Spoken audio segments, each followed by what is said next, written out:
مجاہد از قلم علی یار خان۔ مگر علی کی داستان کیا ہے؟ سعید نے کہا۔ علی کی کہانی انہی کی زبانی سنیں گے، ستارہ نے کہا۔ گوہر شغف اور نعمان بادی کا تعلق خطان گروپ سے ہے، وہ علی کے بارے میں ضرور جانتے ہوں گے، سعید نے کہا۔ 100% ہم انہیں اطلاع دیں گے، لیکن علی کی کہانی سننے کے بعد۔ مختصر عرض ہے کہ میں ایک پاکستانی طالب علم تھا جو امریکہ میں زیر تعلیم تھا۔ میرے ذہن میں مستقبل کا تصور بس اتنا تھا کہ تعلیم مکمل کر کے پاکستان واپس چلا جاؤں اور اپنے وطن میں پریکٹس کروں، لیکن تقدیر مجھے کوئی منصب دینا چاہتی تھی۔ اتفاقاً میں ایک دن ایبرن ہال میں جا نکلا، جہاں ایک یہودی اجتماع تھا۔ یہودی مقررین نے عرب اور عالم اسلام کے خلاف ایک دل آزار اور شرمناک تقریر کی، جسے سن کر میرے جذبات بے قابو ہو گئے۔ جواباً میں نے بھی اسی مجمع شیاطین میں تاریخ کے حوالوں سے یہودیوں کا کچا چھٹا کھول دیا، جس کے نتیجے میں صہیونی میرے دشمن بن گئے۔ پھر شہناز نامی ایک پاکستانی لڑکی کو چند یہودی نوجوانوں نے میرے نام پر قتل کر دیا۔ میں نے بھی بہت جلد ان نوجوانوں کو عبرتناک موت سے دوچار کر دیا۔ اس کے بعد ہالی ووڈ اور لاس اینجلس میں کچھ یہودی پیشوا میرے ہاتھوں فنا کے گھاٹ اترے۔ پھر ایک چینی دوست کی مدد سے میں لندن چلا آیا۔ اس چینی کا نام جوشو تھا نا؟ ستارہ بول پڑی۔ ہاں، ایک قابل احترام شخصیت۔ مسٹر جوشو ہی نے ہائی کمان کو آپ کے بارے میں لکھا تھا اور ان اخبارات کے تراشے بھی بھیجے تھے۔ میں نے وہ نقشہ بھی دیکھا تھا جو آپ کے قابل قدر جذبات کی ترجمانی کرتا تھا۔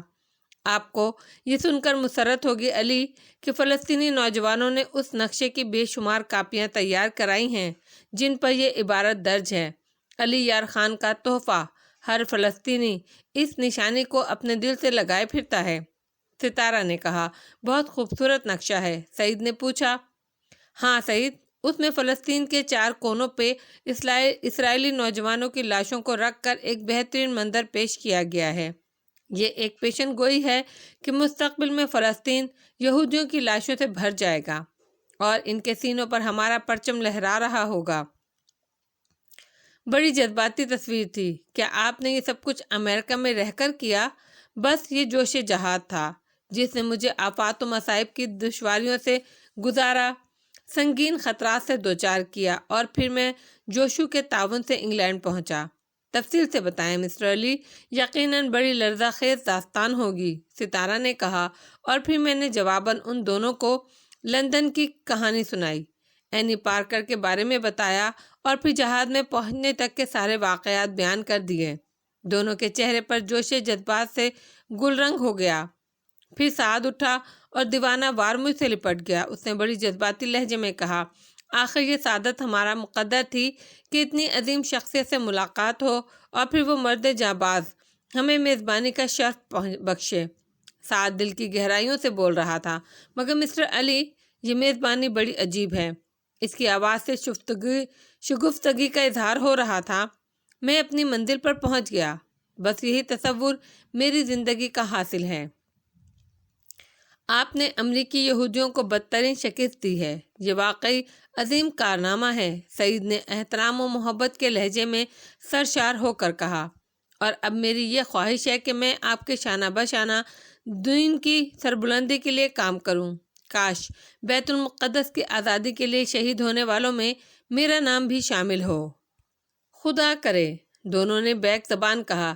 علی، اب اس میک اپ کی کیا ضرورت ہے؟ اب تو آپ ہمارے ہی خاندان کے ایک معزز افراد ہیں۔ میرے خیال میں ابھی آپ لوگ مجھے اسی میک اپ میں ہی رہنے دیں، اس وقت تک جب تک جہاز کا مسئلہ حل نہیں ہو جائے۔ جہاز کے ایک مسافر کی حیثیت سے میں آپ کا معاون رہوں گا اور دوسرے ہم سفروں کی کیفیت سے آپ کو آگاہ کرتا رہوں گا۔ یہ اینی پارکر یہودی ہے، سوئٹزرلینڈ کے اس یہودی کی بیٹی، جو صہیونی تحریک کے لیے بڑی بڑی رقمیں دیتا رہتا ہے، سعید نے کہا۔ میری معلومات کے مطابق وہ ارب پتی ہے۔ تو ٹھیک ہے، اب وہ فلسطینی فنڈ میں بھی ایک بڑی رقم کا اضافہ کرے گا۔ آپ کو اعتراض تو نہیں ہوگا؟ سعید نے کہا، نہیں، تنظیم کے مفاد کے لیے جو ہوگا اس میں بھلا مجھے کیا اعتراض ہو سکتا ہے؟ میں نے مسکراتے ہوئے کہا، یہ بات نہیں، سعید کا مقصد کچھ اور ہے۔ ستارہ درمیان میں بول پڑی، وہ کیا؟ میں نے قدر تعجب سے پوچھا۔ مسز آر مارک کافی دلکش خاتون ہیں۔ ستارہ کا لہجہ اچانک شوخ ہو گیا۔ نہیں مس ستارہ، پاکستانی باشندوں کا اپنا ایک مزاج ہے۔ یہودی لڑکی کسی بھی صورت میں مجھے قبول نہیں۔ میں اس قوم سے صرف نفرت کر سکتا ہوں، اس کے کسی پہلو سے متاثر نہیں ہو سکتا۔ اب مجھے کچھ دیر کے لیے اجازت دیں کہ میں اپنے دوسرے ساتھیوں کو یہ خوشخبری سنا دوں۔ اس دوران ستارہ آپ سے گفتگو کرے گی۔ یہ کہتے ہوئے سعید اٹھ کر کھڑا ہوا۔ بہتر، میں نے جواب دیا اور سعید چلا گیا۔ ستارہ چند لمحات سوچتی رہی، پھر اس کے ہونٹوں پر مسکراہٹ پھیل گئی۔ یہودی لڑکی نے آپ کو ذرا بھی متاثر نہیں کیا مسٹر علی؟ نہیں مس ستارہ، میں تو امریکہ جیسی جگہ میں رہ کر بھی اپنے ملک کی اقتدار کو نہیں بھول سکا۔ میں آپ کو اپنے بارے میں صرف اتنا ہی بتا سکوں گا کہ بچپن سے میں شدید پریشان کن حالات کا شکار رہا۔ تفصیل میں جانا بیکار ہے، بس یوں سمجھیں میری زندگی کبھی کسی رنگینی سے دوچار نہیں ہوئی اور میں صرف اپنے مستقبل کی تلاش میں سرگردہ رہا۔ میری یہ کیفیت امریکہ میں بھی مجھے زندگی کی دوسری دلچسپیوں سے روشناس نہ کرا سکی۔ میرا ایک سکھ دوست تھا جو تفریح پسند تھا۔ اس کی ایک یہودی محبوبہ مجھے اپنے ساتھ ایبرن ہال لے گئی تھی، ورنہ شاید زندگی بھر میرا رخ اس طرف نہ ہوتا۔ اور کوئی مسلمان لڑکی؟ ستارہ نے بے تکلفی سے پوچھا۔ اس کے انداز گفتگو میں صرف شوخی تھی اور میں اس شوخی کو کوئی غلط مفہوم نہیں پہنا سکتا تھا۔ ابھی تک ایسا نہیں ہو سکا، اور پھر اب تو میری زندگی کے دھارے ہی بدل گئے ہیں۔ ممکن ہے زندگی کے مقتل میں آئندہ بھی ایسا کسی دلچسپی کی گنجائش پیدا نہ ہو سکے۔ وہ کیوں؟ ستارہ نے حیران ہو کر پوچھا۔ اس کا یہ انداز بہت پیارا تھا۔ وہ ایک شوخ سی، شریر سی، کہانیاں سننے والی لڑکی تھی جو طیارے میں ہائی جیکنگ کرتے ہوئے انتہائی خطرناک ہو گئی تھی، لیکن اس وقت اپنی اصل شکل میرے سامنے موجود تھی۔ زندگی میں اگر کوئی مقصد شامل ہو جائے تو پھر وہ سب سے پیارا ہوتا ہے، نہیں علی؟ خود کو زندگی کی دلچسپیوں سے اس قدر دور کر لینا بھی مناسب نہیں ہوگا۔ میں سعید کو بے پناہ چاہتی ہوں۔ وہ میرا بچپن کا ساتھی ہے، لیکن ہم نے اپنے دلوں سے ان جذبوں کو جدا نہیں کیا ہے۔ جس وقت ہمارا مقصد پورا ہو جائے گا، ہم عام انسانوں ہی کی طرح زندگی گزاریں گے۔ میں اسے برا نہیں سمجھتا ستارہ۔ اگر برا نہیں سمجھتے تو پھر زندگی کی دوسری دلچسپیوں کو زندگی سے دور نہ کریں۔ یہ میرا دوستانہ مشورہ ہے، کیونکہ اس طرح ذہن میں تبدیلیاں پیدا ہوتی رہتی ہیں اور جمود طاری نہیں ہوتا۔ کسی بھی مقصد کو دل و دماغ پر طاری کر لینا اچھی بات ہے، لیکن زندگی کے لیے خوشگوار انقلابات بھی ضروری ہیں۔ میں جانتا ہوں ستارہ، پھر بھی خود کسی کی تلاش نہیں کروں گا۔ ہاں، اگر ذہن کہیں ٹھوکر کھا گیا تو شاید میں خود کو پتھر کا آدمی ثابت نہ کر سکوں۔ بس یہی میں پوچھنا چاہتی تھی۔ ویسے علی، آپ کا ساتھ خوشگوار بھی ہوگا اور باعث فخر بھی، اس نے پرمسرت انداز میں کہا۔ تھوڑی دیر تک ہم دونوں خاموش بیٹھے رہے، ماحول کا جائزہ لیتے رہے۔ چاروں طرف سے بے پناہ تاریکی اور سناٹا مسلط تھا۔ صرف طیارے میں روشنی ہو رہی تھی، اگرچہ فضا بہت پرہول تھی، لیکن ہم میں سے کوئی بھی پریشان نہیں تھا، بلکہ ہم سب اپنے اندر ایک نئی قوت محسوس کر رہے تھے۔ کچھ دیر بعد میں نے ستارہ سے پوچھا، اب آپ لوگوں کا کیا پروگرام ہے؟ ڈاٹس فیلڈ کی اس عمارت میں جدید مائکرو ویو سسٹم نصب کر دیا گیا ہے اور اب رابطہ قائم کرنے کی کوشش کی جا رہی ہے۔ میرا خیال ہے ان لوگوں کو طیارے کے اغوا کا علم ہو چکا ہوگا۔ ویسے پروگرام کیا ہے؟ میں نے دوبارہ پوچھا۔ کچھ بھی نہیں، ستارہ نے بڑی سادگی سے کہا۔ کیا مطلب؟ میں اس کے لہجے پر چونک اٹھا۔ میرا مطلب ہے کہ ابھی کوئی خاص پروگرام نہیں ہے۔ ہمارے 8 ساتھی تل ابیب جیل میں قید ہیں۔ ہم انہیں 3 دن کی مہلت دینا چاہتے ہیں۔ اگر وہ ہمارے مطالبات تسلیم نہیں کرتے تو ہم یہ طیارہ اڑا دیں گے اور اس کے مسافروں کو ہلاک کر دیں گے۔ اس کے بعد اگر وہ ہمیں بھی قتل کر دیں تو کوئی غم نہیں ہوگا، ستارہ نے بڑے اعتماد سے کہا۔ تو اگر وہ مطالبہ مان لیں تو پھر آپ لوگ کیا کریں گے؟ طیارے کے مسافروں کو یہاں چھوڑ دیا جائے گا۔ ان میں سے کچھ لوگ یرغمال کے طور پر روک لیے جائیں گے، باقی افراد کو لے جانے کا بندوبست وہ خود کر لیں گے۔ اس کے بعد ہم اس طیارے کو دمشق لے جائیں گے اور دمشق میں یہ طیارہ اسرائیل کو واپس کر دیا جائے گا، ورنہ وہی ہوگا جس کے بارے میں آپ کو بتایا جا چکا ہے۔ بڑا دلچسپ مشغلہ ہے آپ لوگوں کا، لیکن ڈاوسن فیلڈ کا انتخاب کیوں کیا گیا؟ دو مقامات تھے ہمارے ذہن میں، قاہرہ یا پھر ڈاوسن فیلڈ۔ دونوں جگہوں پہ ہمارے ساتھی مستعد تھے۔ اگر طیارہ قاہرہ لے جایا جاتا تو وہاں بھی ہم لوگ صرف یہ کرتے کہ قاہرہ ایئرپورٹ پر رک کر تل ابیب سے اپنے ساتھیوں کی رہائی کا انتظار کرتے، اور اگر یہ ممکن نہ ہوتا تو پھر طیارے کو تباہ کر دیا جاتا۔ اتفاق سے اس سلسلے میں ڈاوسن فیلڈ کے نام قرعہ نکل آیا اور ہم لوگ جہاں اتر گئے۔ آپ لوگوں کو کسی اسرائیلی سازش کی توقع بھی ہوگی۔ میرا مقصد ہے وہ سازشی لوگ یقینی طور پر اتنی آسانی سے آپ کی بات نہیں مانیں گے اور اپنے طور پر کوئی خفیہ کارروائی کرنے کی کوشش کریں گے۔ بالکل درست، ہم نے اس کے لیے مناسب انتظام کیا ہے۔ ہر چند کہ ہماری تعداد صرف 11 افراد تک محدود ہے، مگر ان 11 افراد کی زندگی کوئی خاص اہمیت نہیں رکھتی۔ ہم لوگ تو ان کوششوں کے لیے اپنے آپ کو وقف کر چکے ہیں، تاہم مرنے سے پہلے یہ طیارہ ضرور تباہ کریں گے۔ کم از کم اس طرح ہمارے مقصد کی تشہیر تو ہوگی۔ ابھی ستارہ کیف اپنے منصوبے کی تفصیلات بتا رہی تھی کہ اسی وقت ہم نے 3 افراد کو اپنی جانب آتے دیکھا۔ ان میں ایک شہید تھا، دوسرے 2 قوی ہیکل جوان تھے جو فلسطینی فدائین کی وردی میں پہنے ہوئے تھے۔ ساتھ کے ساتھ آنے والے 2 جوان گوہر شغف اور نعمان بادی تھے۔ قریب آتے ہی وہ دونوں بے اختیار مجھ سے لپٹ گئے۔ پھر انہوں نے اپنے لباس سے وہ نقشہ نکال کر دکھایا جو میں نے بنایا تھا۔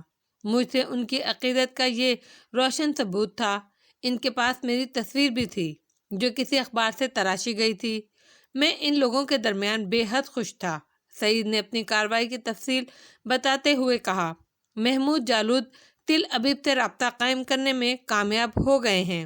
انہوں نے ڈاوسن فیلڈ پر طیارے کی موجودگی کی اطلاع دے دی ہے۔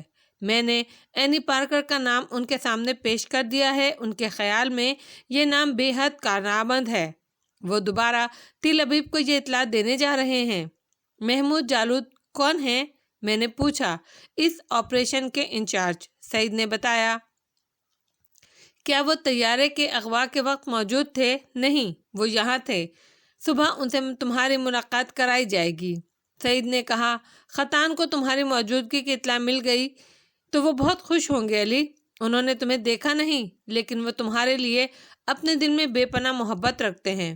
انہوں نے تمہاری تصویر انلارج کرا کے اپنی رہائشگاہ میں سجائی ہے، گوہر نے بتایا۔ مجھے اس کا گمان بھی نہیں تھا کہ میں ان عظیم لوگوں سے روشناس ہو جاؤں گا۔ عظمت و بلندی میں آپ بھی کسی سے کم نہیں ہیں۔ پھر ہم لوگ کافی دیر تک گفتگو کرتے رہے۔ کوئی نصف شب کے وقت اچانک ہمیں ہوائی جہازوں کی آوازیں سنائی دینے لگیں۔ ہم سب مستعد ہو گئے۔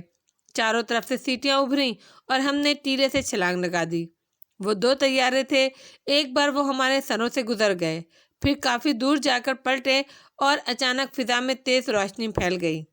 سفید دودھیا روشنی نے ماحول کو دن کی طرح روشن کر دیا تھا۔ روشنی کے بم پھینکے گئے ہیں، سعید نے کہا، گویا وہ کوئی کارروائی کرنے جا رہے ہیں۔ اس کا امکان نہیں، وہ صرف طیارے کو دیکھ رہے ہیں۔ پائلٹ وغیرہ کہاں ہیں؟ اسی عمارت میں، سعید نے ہاتھ کے اشارے سے بتایا۔ انہیں طیارے سے دور رکھنا بہتر ہے۔ یقیناً، میں نے کہا۔ طیارے ہمارے سروں سے دوبارہ گزر گئے۔ آگے جا کر ان کی روشنیاں جل اٹھی تھیں اور آسمان میں بہت دور سرخ نقطے نظر آ رہے تھے۔ اس کے بعد وہ غائب ہو گئے۔ سب لوگ خاموشی سے ان کی یہ کارروائی دیکھ رہے تھے۔ کافی دیر تک ان کی واپسی کا انتظار کیا، پھر سعید اٹھ کر کھڑا ہو گیا۔ وہ صرف ہمیں دیکھنے آئے تھے۔ مجھے یقین ہے وہ ابھی کوئی کارروائی نہیں کریں گے مسٹر علی۔ اگر آپ آرام کرنا چاہیں تو طیارے میں چلے جائیں۔ دن کی روشنی میں ہم لوگ طیارے سے باہر نہیں رہ سکیں گے۔ میں نے بھی طیارے کے مسافروں کا جائزہ لینے کے لیے ان کی یہ پیشکش قبول کر لی اور آگے بڑھ گیا۔ سیڑھیاں عبور کر کے میں اندر داخل ہوا تو تمام مسافر جاگ رہے تھے۔ عورتیں رو رہی تھیں اور مرد پریشان نظر آ رہے تھے۔ اینی پارکر اپنی جگہ ساکت و جامد بیٹھی ہوئی تھی۔ مجھے دیکھتے ہی وہ پھوٹ پھوٹ کر رونے لگی۔ پیڈرو، اوہ ڈیئر پیڈرو، تم کہاں چلے گئے تھے؟ میرے دل میں وسوسے پیدا ہو رہے تھے۔ میں سوچ رہی تھی انہوں نے تمہیں قتل نہ کر دیا ہو۔ نہیں ڈارلنگ، میں زندہ ہوں۔ میں نے مصلحتاً ان لوگوں سے دوستی کر لی ہے تاکہ ان کے اقدامات کا اندازہ کر سکوں۔ اوہ مسٹر پیڈرو، آخر تم نے کیا جائزہ لیا؟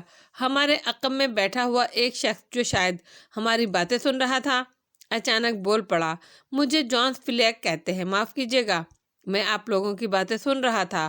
اس نے عاجزی سے کہا، کوئی بات نہیں مسٹر جونس، ان لوگوں نے سخت حفاظتی انتظامات کر لیے ہیں، اب معاملہ تل ابیب پر ہے۔ اگر یہودی حکومت نے ان 8 فلسطینیوں کی رہائی کا فیصلہ کر لیا تو ہماری زندگی بچ جائے گی، ورنہ یہ لوگ طیارے کو اڑا دیں گے۔ کاش وہ لوگ ان کی بات مان لیں۔ کتنے افراد ہیں موت سے مارے جانے سے بچ جائیں گے؟ جونس نے غمزدہ لہجے میں کہا۔ ہماری اس گفتگو سے قرب و جوار میں بیٹھے ہوئے لوگ بھی متوجہ ہو گئے تھے۔ ان کے چہروں پر خوف اور مایوسی کے تاثرات صاف نظر آ رہے تھے۔ اینی زاروں قطار روتی رہی اور میں اسے تسلیاں دیتا رہا۔ اب کیا ہوگا ڈیئر پیڈرو، کیا ہوگا؟ اس نے ہچکیوں کے درمیان کہا۔ ڈارلنگ، تم بالکل بدحواس ہو گئی ہو، آخر تم نے مجھے کس نام سے پکارنا شروع کر دیا ہے؟ میں نے اینی کے کان میں کہا اور وہ بری طرح چونک پڑی۔ ڈیئر، سوری، میں واقعی سخت پریشان ہو گئی ہوں۔ تمہیں علم ہے کہ فلسطینی یہودیوں کے کتنے بڑے دشمن ہیں؟ اگر انہیں میرے بارے میں علم ہو جائے تو وہ مجھے قطعاً زندہ نہیں چھوڑیں گے۔ سبھی لوگوں کی ایک سی کیفیت ہے اینی ڈیئر، تنہا تم اپنی فکر مت کرو، وہ لوگ کسی کو معاف نہیں کریں گے۔ اگر ان کی بات پوری نہ ہوئی تو وہ یقیناً طیارے کو اڑا دیں گے۔ میری آواز اتنی بلند تھی کہ دوسرے لوگ بھی اسے بآسانی سن سکتے تھے۔ نتیجتاً ان کی بدحواسیاں مزید بڑھ گئیں اور رات آہستہ آہستہ گزرتی رہی۔ صبح صادق کی روشنی فضائے بسیط پر پھیلتی چلی گئی اور تھوڑی دیر کے بعد سورج نے مشرق سے سر ابھارا۔ ریگستان روشن ہو گیا، تحت نگاہ خاموش اور سناٹے کا راج تھا۔ ریت کے ٹیلے آہستہ آہستہ گرم ہوتے جا رہے تھے۔ 2 ایئر ہوسٹس بھیجی گئیں اور انہوں نے ناشتے کا انتظام کر لیا۔ مسافر رات بھر کے بھوکے تھے، اسی لیے کسی نے بھی ناشتے سے انکار نہیں کیا۔ کچھ دیر بعد سعید اپنے 2 ساتھیوں کے ساتھ طیارے میں آیا۔ اس نے میری جانب کوئی ذرا سی بھی توجہ نہیں دی تھی۔ وہ لوگ کچن میں داخل ہو گئے اور شاید سامان خورد و نوش کا جائزہ لینے لگے، پھر کچھ پیکٹ اٹھا کر باہر نکل گئے۔ ایک ہائی جیکر بدستور طیارے میں موجود تھا اور پوری طرح مستعد تھا۔ غالباً اسے میرے بارے میں بتا دیا گیا تھا کیونکہ 2-3 بار مسکراتی نگاہوں سے اس نے مجھے دیکھا تھا اور ان آنکھوں میں شناسائی کی چمک موجود تھی۔ وقت گزرتا رہا۔ دن کو تقریباً 11 بجے صحرا میں کچھ گاڑیاں نمودار ہوئیں۔ یہ چند ٹرک تھے اور 2 جیپیں۔ میں طیارے کی سیڑھیوں پر کھڑا یہ منظر دیکھ رہا تھا۔ میں نے فدائین میں کچھ ہلچل سی دیکھی، وہ سب سمٹ کر طیارے کے پاس پہنچ گئے تھے۔ پائلٹ وغیرہ اب بھی اسی عمارت میں موجود تھے۔ ہم دور سے ان گاڑیوں کو قریب آتے دیکھتے رہے۔ کچھ دیر بعد وہ طیارے سے تقریباً 1 کلومیٹر کے فاصلے پر رک گئیں، پھر ان سے کچھ فوجی نیچے اترے۔ یہ یہودی سپاہی تھے۔ گاڑیوں پر اسرائیلی جھنڈے صاف لہرا رہے تھے۔ فدائین خاموشی سے ان کی کارروائیاں دیکھتے رہے۔ ان سے مذاکرات کا انتظام کر لیا گیا تھا لیکن ابھی تک کوئی اور تحریک نہیں ہوئی تھی۔ دفعتاً میں نے ستارہ کیف کو دیکھا جو اشارے سے مجھے بلا رہی تھی۔ یہ لوگ طیارے کی دم کے پاس بیٹھے ہوئے تھے اور ایک قوی ہیکل شخص کے سامنے ایک ٹرانسمیٹر مشین رکھی ہوئی تھی۔ میں ان کے پاس پہنچا تو قوی ہیکل شخص اٹھ کر کھڑا ہوا۔ مجھے محمود جالود کہتے ہیں، بڑی مسرت ہوئی آپ سے مل کر۔ مجھے بھی، اس نے کہا اور پھر ہم دونوں نے گرم جوشی سے ہاتھ ملایا۔ اسی وقت مشین پر ایک اشارہ موصول ہوا۔ جالود ہاتھ اٹھا کر بولا، بس 1 منٹ، ذرا دیکھوں کہ یہ لوگ کیا کہتے ہیں۔ ضرور، میں نے سر کو جنبش دیتے ہوئے کہا اور محمود جالود نے مشین کے چند بٹن آن کر دیے۔ ہیلو ہیلو، دوسری طرف سے آواز ابھری۔ محمود جالود مخاطب ہے، تمہارا تعلق کون سے گروپ سے ہے؟ پوچھا گیا۔ PNLP سے، محمود نے جواب دیا۔ کیا چاہتے ہو؟ جارج حباش کے ان 8 ساتھیوں کی رہائی جو تل ابیب جیل میں قید ہیں، اس کے علاوہ اور کچھ؟ بس فی الوقت یہی ہمارا مطالبہ ہے۔ دوسرے معاملات کے لیے ہماری ملاقاتیں آئندہ بھی ہوتی رہیں گی، محمود جالود نے مسکراتے ہوئے کہا۔ طیارے کے مسافروں کی تعداد کتنی ہے؟ 218، محمود جالود کی جانب سے کہا گیا۔ ان کی فہرست تیار کر لی گئی ہے؟ ہاں، محمود جالود نے وضاحت کی۔ مسافروں میں کوئی قابل ذکر ہستی؟ پوچھا گیا۔ ہاں، وہ ایک عظیم شخصیت موجود ہے، باقی کے معیار زندگی کا تم خود اندازہ کر سکتے ہو۔ کون ہے وہ؟ سوئٹزرلینڈ کے ارب پتی میکائل پارکر کی بیٹی اینی پارکر۔ میرے خیال میں یہ نام تمہارے لیے چونکا دینے کے لیے کافی ہوگا، محمود جالود نے مسکرا کر میری طرف دیکھتے ہوئے کہا۔ دوسری طرف خاموشی چھا گئی۔ چند لمحے گزرنے کے بعد پھر کہا گیا، تل ابیب تمہارے مطالبے پر غور کر رہا ہے، تمہاری دی ہوئی مہلت میں توسیع کرنی ہوگی۔ کتنی مہلت چاہتے ہو؟ جالود نے پوچھا۔ کم از کم 3 دن۔ دوسری طرف سے کہا گیا، یہ ممکن نہیں، ہمارے پاس خوراک بہت کم ہے، اس کا کوئی انتظام کر دیا جائے گا۔ تل ابیب اس سلسلے میں تحصل سے کیوں کام لے رہا ہے؟ اس لیے کہ جارج حباش کے گوریلوں کو تل ابیب جیل سے کہیں اور منتقل کر دیا گیا ہے۔ کہاں؟ محمود جالود کے لہجے میں تشویش کی جھلکیاں نمایاں تھیں، مگر پھر بھی وہ اپنے آہنی عزم کا اظہار کر رہا تھا۔ یہ بتانا ممکن نہیں ہے۔ ٹھیک ہے، اگر خوراک مہیا کر دی جائے تو ہم انتظار کر سکتے ہیں، محمود جالود نے کہا۔ 3 افراد تمہارے پاس بھیجے جا رہے ہیں، جہاز کے مسافروں کی فہرست انہیں پیش کر دو۔ نہیں، صرف 1 آدمی بھیجا جائے گا، محمود جالود نے جواباً کہا۔ یہ تینوں غیر مسلح ہوں گے اور جس جیپ میں یہ لوگ آئیں گے تم اس کی تلاشی لے سکتے ہو۔ صرف 1 شخص آئے گا اور وہ بھی پیدل آئے گا، فاصلہ اتنا زیادہ نہیں ہے۔ بہت واضح لہجے میں کہا جا رہا ہے کہ تم میں سے کوئی بھی اس فاصلے کو کم کرنے کی کوشش نہیں کرے گا۔ آخر تمہیں 3 افراد کی آمد پر کیا اعتراض ہے؟ دوسری طرف سے پوچھا گیا۔ میں کہہ چکا ہوں، صرف 1 آدمی، محمود نے کہا اور مشین بند کر دی۔ پھر وہ میری طرف دیکھ کر مسکرانے لگا۔ اینی پارکر کا نام بہت دلکش ہے ان کے لیے۔ تم نے واقعی ہمیں ایک عظیم تحفہ پیش کیا ہے علی۔ شکریہ مسٹر محمود، مجھے آپ کے اس انداز پذیرائی سے ناقابل بیان خوشی حاصل ہوئی ہے۔ وقت گزرتا رہا، تمام ہائی جیکرز بے حد محتاط اور چاق و چوبند تھے۔ ہر سمت کا جائزہ لیا جا رہا تھا۔ وہ دشمن کی کسی بھی حرکت کا بھرپور جواب دینے کے لیے سربکف بیٹھے تھے۔ تقریباً آدھے گھنٹے کے بعد ایک اسرائیلی افسر دونوں ہاتھ بلند کیے اس طرف بڑھتا ہوا نظر آیا۔ اس کی رفتار معمول سے زیادہ تیز تھی۔ فدائین بڑی توجہ اور دلچسپی کے ساتھ اسے دیکھتے رہے۔ پھر 2 فدائین اس کی لباس کی تلاشی لینے لگے۔ اس مرحلے سے گزرنے کے بعد وہ لوگ اسے اپنے ہمراہ لے کر محمود جالود کے پاس پہنچ گئے۔ کیا نام ہے تمہارا؟ محمود نے آنے والے سے دریافت کیا۔ روفن فالکن، تل ابیب کے نمائندے نے جواب دیا۔ تمہارا عہدہ کیا ہے؟ اسرائیلی فوج میں میجر ہوں، آنے والے نے بتایا۔ تو پھر آؤ، میں تمہیں طیارے کی سیر کرا دوں، تمہیں ان لوگوں سے مل کر خوشی ہوگی۔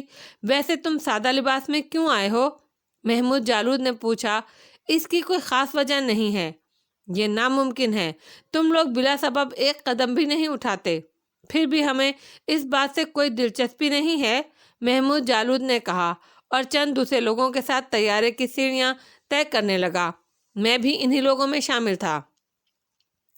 طیارے کے مسافروں میں بدستور بے چینی پھیلی ہوئی تھی۔ ان غریب الوطن لوگوں نے سہمی ہوئی نگاہوں سے آنے والوں کو دیکھا تھا، اور جب انہیں معلوم ہوا کہ فدائین کے درمیان ایک اسرائیلی افسر بھی موجود ہے تو عورتیں چیخ چیخ کر رونے لگیں۔ کچھ مردوں نے اپنے اذیت و کرب کے قصے سنانے چاہے، لیکن یہودی میجر گھبرا کر باہر نکل آیا۔ اس کے بعد اسے طیارے کے ارد گرد کی سچویشن بتائی گئی۔ وہ ڈائنامائٹ دکھائے گئے جو طیارے کو اڑانے کے لیے بچھائے گئے تھے۔ میجر ان تمام انتظامات کو دیکھ کر سہم سا گیا تھا۔ یہ بہت خوفناک صورتحال ہے، تمہاری کوئی غلطی اس طیارے کو تباہ کر سکتی ہے۔ اس کی آواز سے گہری تشویش ظاہر ہو رہی تھی۔ تمہاری بھی کوئی غلطی اس طیارے کی تباہی میں وہی کردار ادا کر سکتی ہے میجر۔ غلطی کسی سے بھی ہو، غلطی ہی کہلاتی ہے۔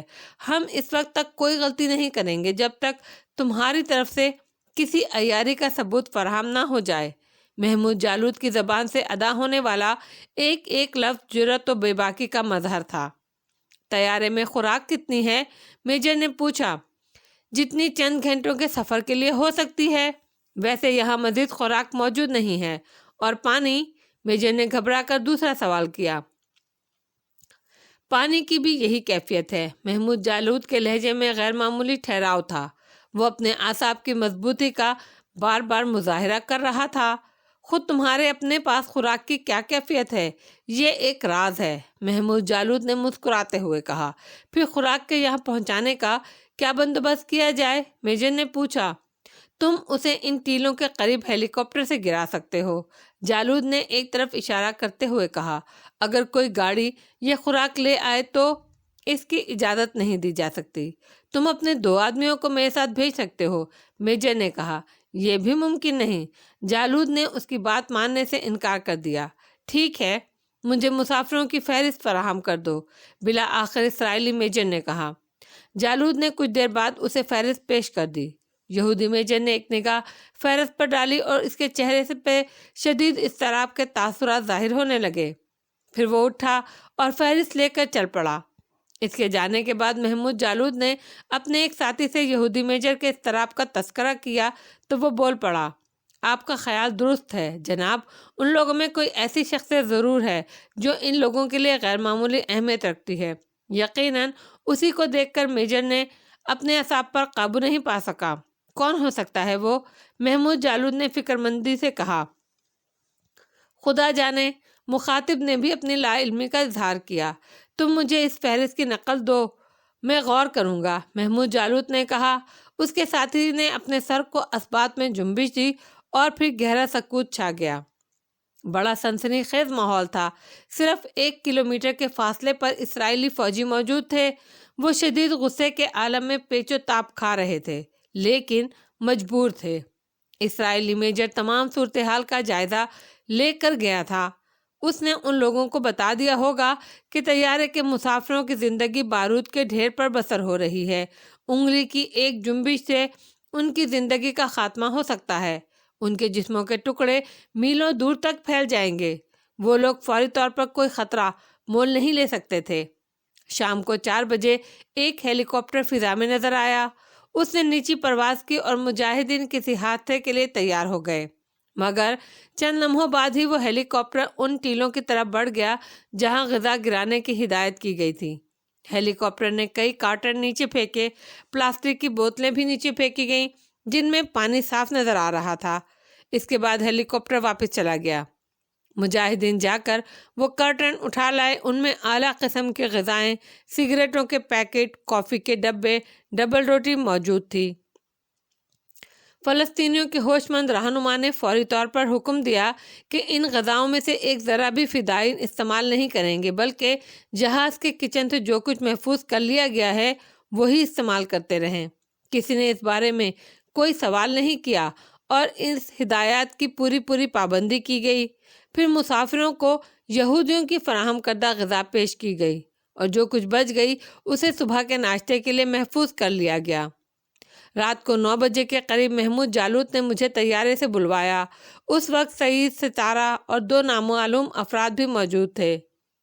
آج کی شب ڈیوٹی آپ لگائیں گے مسٹر علی، اس نے مسکراتے ہوئے کہا۔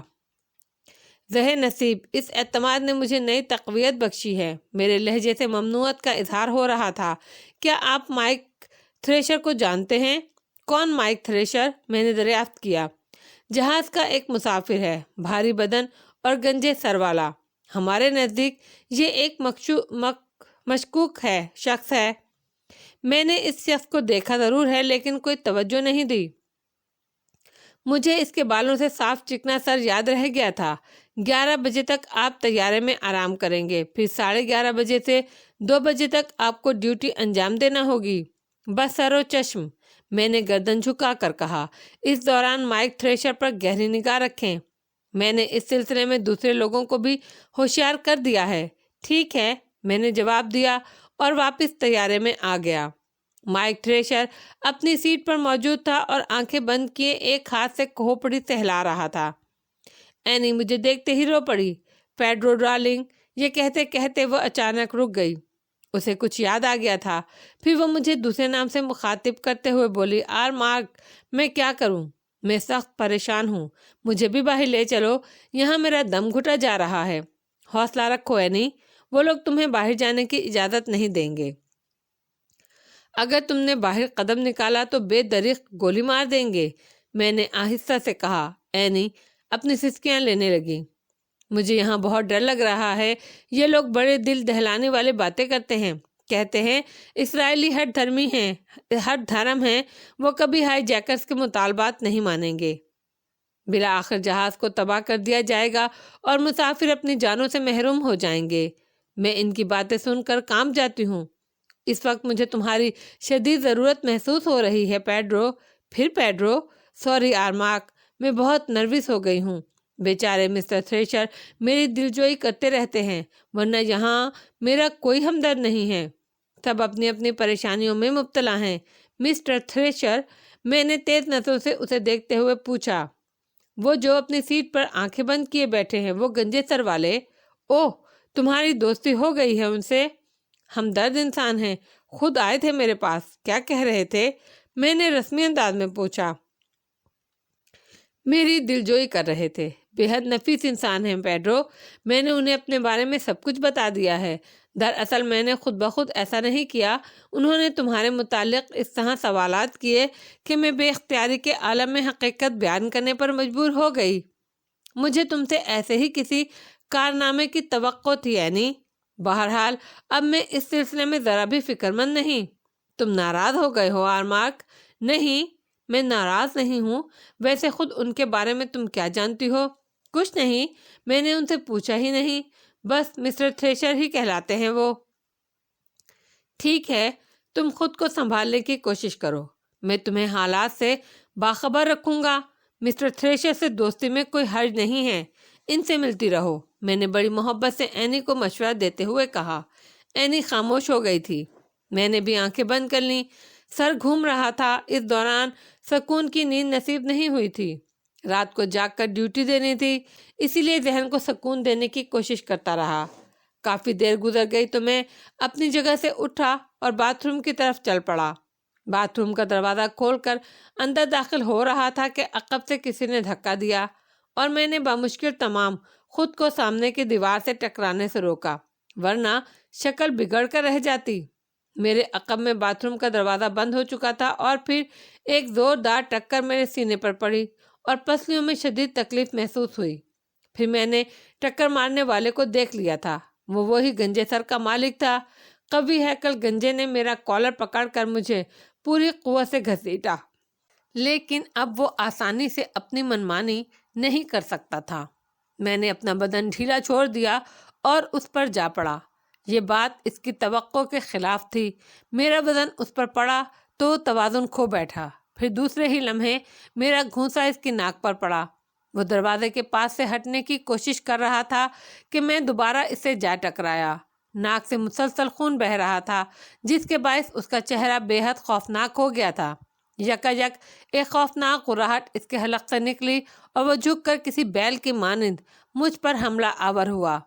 اس نے دوبارہ میرے سینے پر ٹکر مارنے کی کوشش کی، لیکن جیسے ہی اس نے سر جھکا کر اپنے بدن کو آگے بڑھایا، میں نے تولیہ لٹکانے والا ہینگر پکڑ کر جھولتے ہوئے ایک لات اس کے منہ پر رسید کر دی، اور یہ جوسترو کا داؤ تھا، وہ الٹ کر نیچے گر پڑا۔ جگہ تنگ تھی، ورنہ اس دیونما انسان سے جیتنا اتنا آسان نہیں تھا۔ وہ کسی قدر بھاری بدن کا مالک تھا، میں اس کی بنسبت کافی ہلکا پھلکا، اسی لیے آسانی سے حرکت کر رہا تھا اور اسے اپنے جسم کو ادھر ادھر گردش دینے میں دشواری پیش آ رہی تھی۔ میں نے تولیہ لٹکانے کے مضبوط ہینگر کے سہارے کو غنیمت سمجھا اور اسے پکڑ کر دوبارہ اچھلا۔ اس مرتبہ میں نے اس کی دونوں پنڈلیوں کو نشانہ بنا لیا۔ اس کے حلق سے کربناک چیخ نکل گئی۔ پھر میں نے مسلسل آوازیں سنی۔ باہر سے باتھ روم کا دروازہ پیٹا جا رہا تھا۔ ایک سخت آواز میں کہا جا رہا تھا، دروازہ کھولو ورنہ اسٹین گن سے فائرنگ شروع کر دی جائے گی۔ دروازہ کھولو اور اپنے عبرتناک انجام کو دعوت نہ دو۔ میں تھریشر کے کھڑے ہونے کا انتظار کرنے لگا، مگر پنڈلیوں پر برسنے والی ضربوں نے اسے ناکارہ بنا دیا تھا۔ وہ اٹھنے کے لیے ہاتھ پاؤں مار رہا تھا اور اسی کوشش میں اسے کسی طرح بھی کامیابی حاصل نہیں ہو رہی تھی۔ دروازہ کھولنے کے لیے اس کے پاس سے گزرنا ضروری تھا اور مجھے یقین تھا کہ اگر میں اس کے نزدیک سے گزرا تو وہ یقیناً میری ٹانگیں پکڑنے کی کوشش کرے گا۔ ایک بار پھر میں نے وہی ہینگر پکڑ لیا اور اس کی توجہ بٹانے کے لیے اچھل کود شروع کر دی۔ اس کے چہرے پر بدحواسی کے آثار نظر آنے لگے۔ وہ اندازہ کرنے کی کوشش کر رہا تھا کہ اس بار میں کہاں ضرب لگاؤں گا۔ میں نے دھوکہ دینے کے لیے اس انداز میں پاؤں چلائے جیسے دوبارہ اس کی پنڈلیوں کو نشانہ بنانا چاہتا ہوں۔ وہ دھوکہ کھا گیا۔ اس نے بے اختیار اپنی پنڈلیاں سکیڑ کر ان پر بدن کو جھکا لیا، اور میں یہی چاہتا تھا۔ میری زبردست ٹھوکر اس کی پیشانی پر پڑی۔ وہ الٹ گیا۔ اس کے ساتھ ہی میں نے اسے پھلانگ کر دروازے کی طرف چھلانگ لگا دی۔ پھر دوسرے ہی لمحے میں نے دروازہ کھول دیا۔ باہر 4 ہائی جیکرز موجود تھے۔ ان میں سے 2 نے مسافروں پر اسٹین گنیں تان رکھی تھیں اور 2 دروازے کے سامنے موجود تھے۔ دروازہ کھلتے ہی وہ پیچھے ہٹے، لیکن مجھے باہر نکلتے دیکھ کر ان کے چہروں پر سکون کے آثار نظر آئے۔ تمام مسافر پریشان نظروں سے اسی سمت دیکھ رہے تھے۔ ہائی جیکرز اندر گھس گئے اور پھر وہ گنجے تھریشر کو گھسیٹتے ہوئے باہر لے آئے۔ صورتحال انہیں معلوم ہو گئی تھی۔ مسافروں نے انہیں بتا دیا تھا کہ میں باتھ روم میں داخل ہو رہا تھا کہ تھریشر اپنی جگہ سے اٹھا اور دوڑتا ہوا باتھ روم میں داخل ہو گیا۔ اس نے مجھے دھکا دے کر باتھ روم کا دروازہ بند کر لیا تھا۔ ظاہر ہے اس کے بعد کے حالات مسافروں کو معلوم نہیں ہو سکتے تھے۔ کچھ معلوم کرنے کے لیے دونوں ہائی جیکرز نے ٹھوکریں مار مار کر تھریشر کا حلیہ بگاڑ دیا، لیکن تھریشر کے انداز سے عجیب سی کیفیت کا اظہار ہو رہا تھا۔ ہائی جیکرز کی مسلسل اور خوفناک ضربوں کے باوجود اس نے ایک بار بھی آواز نہیں نکالی تھی، بلکہ آنکھیں بند کیے کچھ بڑبڑاتا رہا تھا۔ تب ایک ہائی جیکر نے بڑی بے دردی سے اس کا گریبان پکڑا اور اسے بٹھا دیا۔ پھر کرخت لہجے میں بولا، یہ کیا حرکت تھی؟ ہائی جیکر کی آواز شعلہ بار تھی۔ فیڈرل کاسترو زندہ باد، تھریشر نے بڑبڑاتے ہوئے کہا، اور جواباً دوسرے ہی لمحے ہائی جیکر کا زوردار گھونسا اس کے منہ پر پڑا۔ واضح جواب دو ورنہ تمہاری پیشانی میں سوراخ کر دیا جائے گا۔ ہائی جیکر کے ہونٹوں سے نفرت کی آگ برس رہی تھی۔ میں ابلیس ہوں، براہ راست آسمان سے نازل ہوا ہوں۔ تم لوگ میری اطاعت کرو، میں تمہارا رہنما ہوں۔ تم لوگ میری پیروی کرو، میں تمہارا روحانی پیشوا ہوں۔ اس نے آنکھیں کھول دیں اور ایک انگلی اٹھا کر کہا۔ یہ سب کچھ اتنا غیر متوقع تھا کہ ہائی جیکر ایک دوسرے کا منہ دیکھنے لگے۔ پھر ان میں سے ایک نے سرگوشی کرتے ہوئے کہا، شاید اس کا ذہنی توازن بگڑ گیا ہے۔ اوہ یہ بات ہے، دوسرے ہائی جیکر نے کہا۔ میں بھی تھریشر کو غور سے دیکھ رہا تھا۔ اس کے چہرے پر عجیب سے تاثرات نمایاں تھے۔ میں نے سوچا ممکن ہے میرے پاؤں کی ٹھوکر سے اس کا دماغ الٹ گیا ہو۔ لوگوں نے بہت کوشش کی کہ وہ ہوش مندانہ گفتگو کرے، لیکن تھریشر نے قاعدے کی کوئی بات نہیں کی۔ بالآخر ہائی جیکرز اسے جہاز سے اتار کر نیچے لے گئے۔ تھریشر بڑے اطمینان سے نیچے آیا اور زمین پر اس طرح بیٹھ گیا جیسے وہ ریاضت میں مصروف ہو۔ اس کی آنکھیں بند تھیں اور وہ زیر لب کچھ بڑبڑا رہا تھا۔ ہائی جیکرز ایک دوسرے سے پوچھنے لگے۔ میں بھی نیچے آ گیا۔ ہائی جیکرز ابھی تک تھریشر کے بارے میں کوئی فیصلہ نہیں کر پائے تھے۔ میرے اپنے ذہن میں تھریشر کے متعلق عجیب و غریب خیالات پیدا ہو رہے تھے۔ محمود جالوت کافی فاصلے پر کھڑا ان ہنگاموں کو دیکھ رہا تھا۔ اس نے ابھی تک براہ راست ان ہنگاموں میں مداخلت نہیں کی تھی۔ چند لمحوں بعد اس نے اشارے سے مجھے اپنے قریب بلایا۔ اس دوران وہ دوسرے ہائی جیکرز کو ہدایات دیتا رہا۔ جیسے ہی میں نزدیک پہنچا اس کے ہونٹوں پر مسکراہٹ پھیل گئی۔ کیا معاملہ تھا؟ محمود جالوت نے سوال کیا۔ میں کچھ دیر خاموش رہا، پھر میں نے اسے ساری تفصیل بتا دی۔ محمود جالوت گہری نگاہوں سے مائک تھریشر کی جانب دیکھ رہا تھا۔ پھر اس نے کہا، یہ شخص بہت مشکوک ہے۔ ممکن ہے اس نے یہ حرکت اس لیے کی ہو کہ ہائی جیکرز کی توجہ اس نئے ہنگامے کی طرف مبذول ہو جائے اور ادھر اسرائیلی اس جہاز پر حملہ کر دیں۔ یہ نازک اور پیچیدہ صورتحال میرے پیش نظر تھی، اسی لیے میں نے صرف 2 آدمیوں کو ان ہنگاموں سے نمٹنے کے لیے بھیج دیا۔ تمہارا کیا خیال ہے؟ ممکن ہے ایسا ہی ہو، میں نے الجھے ہوئے انداز میں کہا، کیونکہ میرے ذہن میں کچھ اور اندیشے ابھر رہے تھے۔ میرے خیال میں مائک تھریشر کا یہ مقصد ہرگز نہیں تھا کہ وہ نیا ہنگامہ کھڑا کر کے اسرائیلی فوج کو جہاز پر حملہ آور ہونے کا موقع دے۔ اگر ایسی بات ہوتی تو اینی پارکر سے وہ میرے بارے میں معلومات حاصل کرنے کی کوشش نہیں کرتا۔ یقینی طور پر وہ صرف میری ہی ذات سے دلچسپی رکھتا تھا، مگر کیوں؟ میں نے اپنے ان خیالات کا اظہار محمود جالوت سے نہیں کیا اور اپنے بارے میں سوچتا رہا۔ کچھ دیر بعد حالات پرسکون ہو گئے تھے۔ محمود جالوت کے اشارے پر تھریشر کے دونوں ہاتھ اس کی پشت سے باندھ دیے گئے اور دونوں پیروں کو بھی مضبوط رسیوں سے جکڑ کر اسے طیارے کے نیچے پہنچا دیا گیا، مگر اس طرح کہ اب وہ اپنی جگہ سے جنبش بھی نہیں کر سکتا تھا۔ یہ لوگ کوئی خطرہ مول لینے کو تیار نہیں تھے۔ ان کارروائیوں سے فارغ ہو کر میں اوپر آ گیا اور اینی پارکر کے پاس بیٹھ گیا۔ اینی نے حسب توقع میرا دماغ چاٹنا شروع کر دیا۔ وہ مجھ سے مسٹر تھریشر کے بارے میں معلومات حاصل کر رہی تھی۔ میں کیا کہہ سکتا ہوں؟ یہ تو تم ہی بتا سکتی ہو کہ مسٹر تھریشر نے تم سے کیا گفتگو کی تھی۔ میں نے کسی قدر ناخوشگوار لہجے میں کہا۔ پیڈرو، کیا تم میری طرف سے مشکوک ہو رہے ہو؟ اس نے چونک کر پوچھا۔ تم خود سوچو اینی، اس شخص نے تم سے میرے بارے میں معلومات حاصل کی، پھر مجھ پر حملہ آور ہو گیا۔ آخر یہ سب کیا ہے؟ تو کیا تمہارے خیال میں نے اسے اس بات کے لیے آمادہ کیا تھا؟ اینی نے بھرائی ہوئی آواز میں پوچھا۔ میں یہ تو نہیں کہتا اینی، پھر بھی کوئی نہ کوئی بات ضرور تھی۔ وہ مجھے کافی خطرناک آدمی معلوم ہوتا ہے۔ اگر مجھے اس بات کا علم ہوتا تو یقین کرو میں اسے اپنے قریب بھی پھٹکنے نہیں دیتی۔ کتنا لمبا چوڑا آدمی تھا وہ، لیکن تم نے تو پیڈرو اس کا حلیہ ہی بگاڑ کر رکھ دیا۔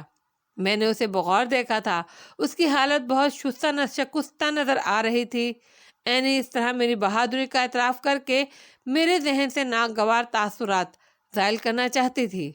میں نے جواب میں کچھ نہیں کہا، لیکن مسکرا کر خاموش ہو گیا۔ ٹھیک 11:30 بجے مجھے اپنی ڈیوٹی پر جانا تھا۔ میرے ساتھ ایک اور شخص ابراہیم عادل بھی تھا، جو اس ٹیلے پر پہلے سے موجود تھا۔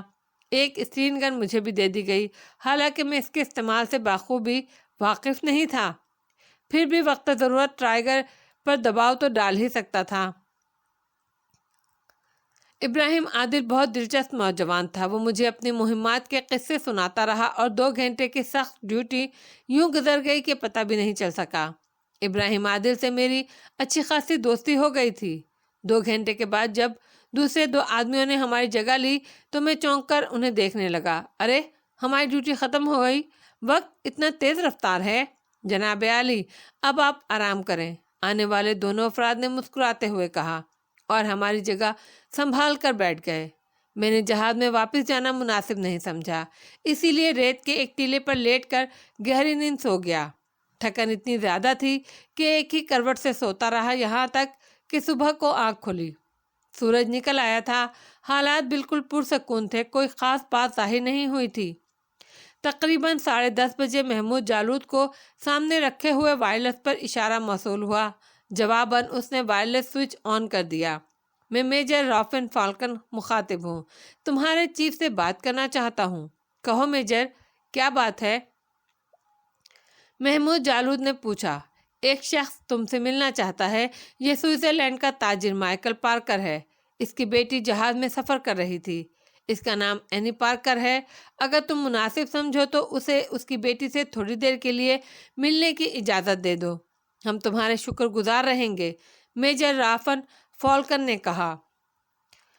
وہ شخص تنہا آئے گا؟ محمود نے پوچھا۔ تنہا آ جائے گا، ویسے اگر تم مجھے بھی اس کے ساتھ آنے کی اجازت دو تو۔ نہیں میجر، ایک وقت میں صرف ایک ہی آدمی، محمود جالود نے سخت لہجے میں کہا۔ ٹھیک ہے، تو پھر اسے اجازت ہاں بھیج دو، مجھے اس کی آمد پر کوئی اعتراض نہیں ہے، محمود جالود نے مسکراتے ہوئے کہا، اور سوئچ آف کر دیا۔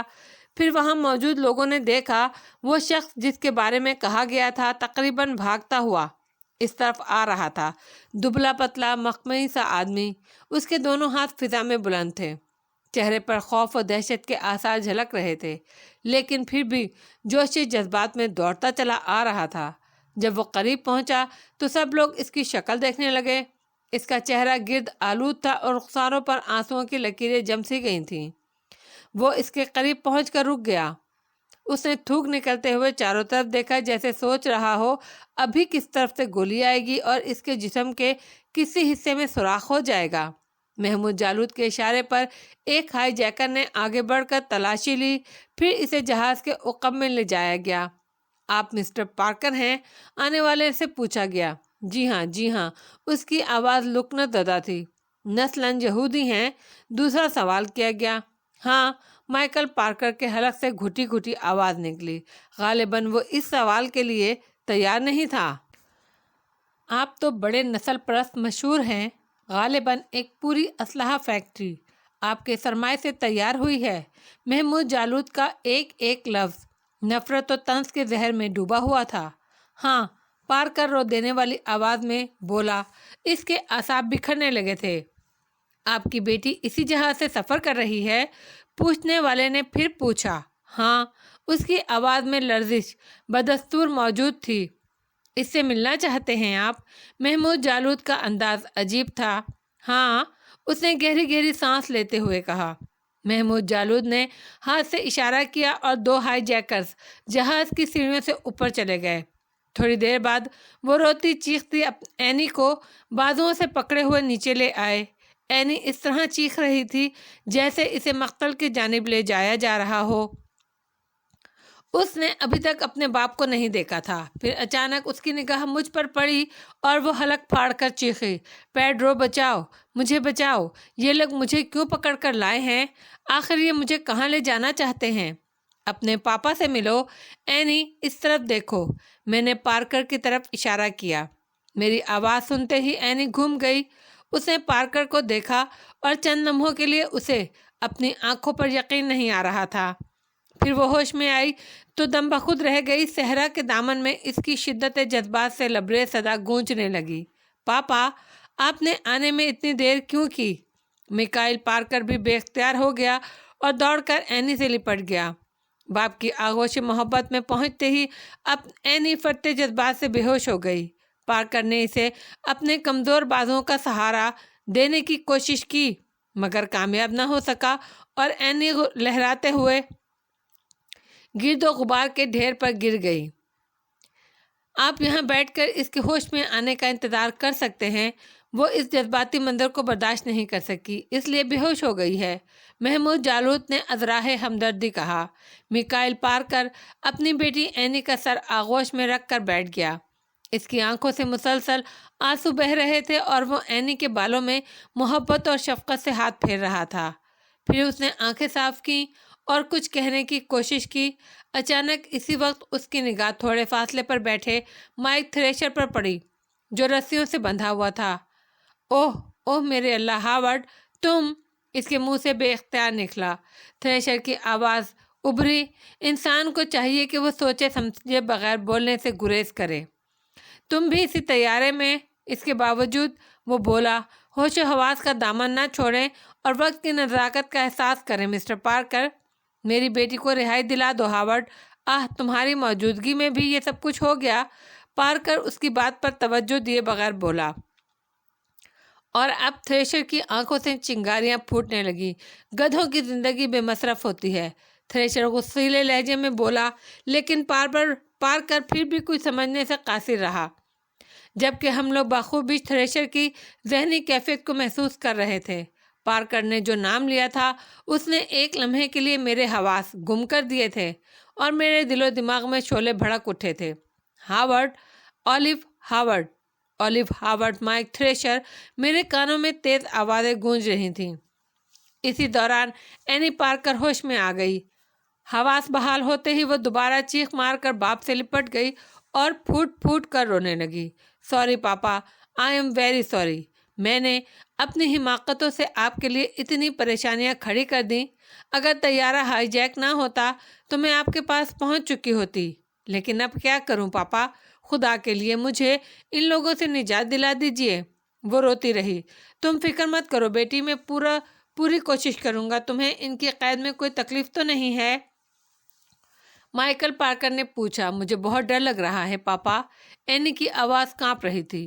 گھبراؤ مت اینی، پارکر نے بیٹی کو تسلی دیتے ہوئے کہا۔ اب تم جہاز میں جا کر آرام کرو، میں ان لوگوں سے بات کروں گا۔ جاؤ بیبی، میں آ گیا ہوں، تمہیں فکر مند ہونے کی ضرورت نہیں۔ پاپا، پیڈرو کو بھی رہا کرا لے، اینی نے بچوں کی طرح مچلتے ہوئے کہا۔ پیڈرو کون ہے؟ مائیکل پارکر اپنی بیٹی کی زبان سے ایک نیا نام سن کر چونک پڑا۔ وہ میرا منگیتر ہے پاپا، بہت اچھا انسان ہے، اینی نے میری طرف اشارہ کرتے ہوئے کہا۔ مجھے دیکھتے ہی مائیکل پارکر کے چہرے پر ناپسندیدگی کا گہرا رنگ ابھر آیا۔ ٹھیک ہے، اب تم جاؤ اور خود کو قابو میں رکھو۔ پاپا، اینی پارکر پھر رونے لگی۔ جاؤ بیبی جاؤ۔ اس کے ساتھ ہی ہائی جیکرز اینی پارکر کو لے کر جہاز میں چلے گئے۔ اینی کے جاتے ہی محمود جالوت نے پارکر کو ایک طرف چلنے کا اشارہ کیا۔ میں بھی ان کے ہمراہ تھا۔ آپ کی کیا خدمت کی جائے مسٹر پارکر؟ محمود جالوت نے یہودی سرمایہ دار سے پوچھا۔ میں اپنی بیٹی کو اپنے ساتھ لے جانا چاہتا ہوں۔ ضرور، لیکن اس کے لیے محمود جالوت نے اپنا جملہ ادھورا چھوڑ دیا۔ کیا چاہتے ہو؟ پارکر نے کاروباری انداز میں پوچھا۔ جالوت کے ہونٹوں پر مسکراہٹ پھیل گئی۔ تم کیا کر سکتے ہو مسٹر مائیکل؟ میں تمہیں $1 کروڑ دے سکتا ہوں۔ اس طرح تمہاری وہ شکایت بھی دور ہو جائے گی کہ میں نے اسرائیل کو مالی امداد فراہم کی ہے۔ امداد اور تاوان میں فرق ہوتا ہے مسٹر پارکر۔ یہ انداز فکر کی بات ہے۔ تم اسے تاوان ہی تصور کر لو۔ جہاز کے دوسرے مسافروں کا کیا ہوگا؟ محمود جالوت نے کہا۔ وہ حکومت کا مسئلہ ہے، میرا نہیں، پارکر نے بے نیازی سے کہا۔ یہودیت کے اس شاہکار کا کیا کرو گے؟ محمود جالوت نے مسکرا کر اپنے ساتھیوں کی طرف دیکھا۔ اپنے دوست کو تنہا چھوڑے جا رہے ہیں، اس کی کوئی قیمت نہیں لگاؤ گے؟ تم کس دوست کی بات کر رہے ہو؟ میکائل پارکر نے اپنا کوئی تاثر ظاہر کیے بغیر کہا۔ اولیو ہاورڈ کی بات کر رہا ہوں۔ محمود جالوت میری زبان سے ہاورڈ کی کہانی سن چکا تھا اور پہلے ہی اس کی طرف سے مشکوک تھا۔ وہ بھی تو تمہارا ہم نسل ہے۔ ممکن ہے ان مسافروں میں اور بھی میرے ہم نسل موجود ہوں۔ کیا میں سب کی ضمانت لوں؟ اس کے بارے میں حکومت امریکہ سے بات کرو۔ میرے خیال میں امریکی حکومت ہاورڈ کے سلسلے میں بہت کچھ خرچ کرنے پر آمادہ ہو جائے گی، پارکر نے کہا۔ ہاورڈ کا تعلق امریکن CIA سے ہے، ہاں نا؟ ہاں، وہ ایک اہم شخص ہے۔ مجھے حیرت ہے اس نے تمہاری کوشش ناکام کیوں نہ بنا دی۔ وہ معمولی انسان تو نہیں ہے، اور پھر یہ بھی حیرت کی بات ہے کہ وہ تنہا سفر کر رہا ہے۔ میکائل پارکر کے ماتھے پر کئی شکنیں ابھر آئی تھیں۔ تم سے اس کے کیسے تعلقات ہیں مسٹر پارکر؟ محمود جالوت نے پوچھا۔ وہ میرا دوست ہے۔ امریکہ میں اکثر میری اس سے ملاقات ہوتی رہتی ہے۔ وہ کئی بار سوئٹزرلینڈ بھی آ چکا ہے۔ جب بھی آتا ہے میرے پاس قیام کرتا ہے، پارکر نے بے جھجک ہو کر جواب دیا۔ اس کے باوجود تم اس کی رہائی کے لیے فکر مند نہیں ہو۔ تم صرف میری بیٹی کو رہا کر دو، میں اس سے زیادہ کچھ نہیں چاہتا، پارکر نے ایک بار پھر صاف گوئی سے کام لیتے ہوئے کہا۔ یہ اس کی اصل شکل تو نہیں ہے مسٹر پارکر؟ محمود جالوت نے اس کی بات پر توجہ دیے بغیر اپنے سوالات کا سلسلہ جاری رکھا۔ کیا مطلب؟ تم کس کی شکل کا ذکر کر رہے ہو؟ پارکر جالوت کی بات سمجھ نہیں سکا۔ میں اولیو ہاورڈ کی بات کر رہا ہوں۔ کیا یہ اس کی اصل شکل ہے؟ محمود جالوت نے پوچھا۔ نہیں، غالباً اس نے اپنا سر صاف کرا دیا ہے۔ میں اس میک اپ میں اسے کئی بار دیکھ چکا ہوں۔ یہ اس کا مخصوص میک اپ ہے، پارکر نے جواب دیا۔ محمود جالوت مسکرا کر میری طرف دیکھنے لگا۔ پھر اس نے کہا، اس کا مطلب یہ ہے مسٹر پارکر تمہیں اپنے دوست سے کوئی دلچسپی نہیں ہے۔ تم کام کی بات کرو۔ میں فضول باتوں میں الجھنا نہیں چاہتا۔ اینی کو میرے حوالے کر دو۔ میں نے جو وعدہ کیا ہے اسے پورا کروں گا، یعنی $1 کروڑ کی ادائیگی۔ محمود جالوت نے کہا۔ ہاں، لیکن اگر تم اس پر تیار نہ ہو تو یہ رقم بڑھ سکتی ہے۔ مجھے صاف صاف بتاؤ، آخر تم کیا چاہتے ہو؟ مسٹر پارکر، ہماری چاہتیں ذرا مختلف ہیں۔ یہ $1 کروڑ آپ اسرائیلی حکومت کو مزید امداد کے طور پر دے دیں، اور اس سے کہیں کہ تل ابیب جیل میں موجود جارج حباش کے ان 8 ساتھیوں کو ہم فوری طور پر رہا کر کے ہمارے حوالے کر دیں۔ اینی پارکر تمہیں مل جائے گی۔ کیا مطلب؟ پارکر کی آواز میں ہلکی سی لرزش تھی۔ تم $1 کروڑ قبول نہیں کرو گے؟ $50 کروڑ بھی نہیں مسٹر مائیکل پارکر۔ ہم مسلمان ہیں، ہمارے یہاں دوستوں کی اہمیت دنیا کے ہر خزانے سے زیادہ ہوتی ہے۔ آپ ہمیں بھی یہودیت کے پیمانے سے ناپ رہے ہیں۔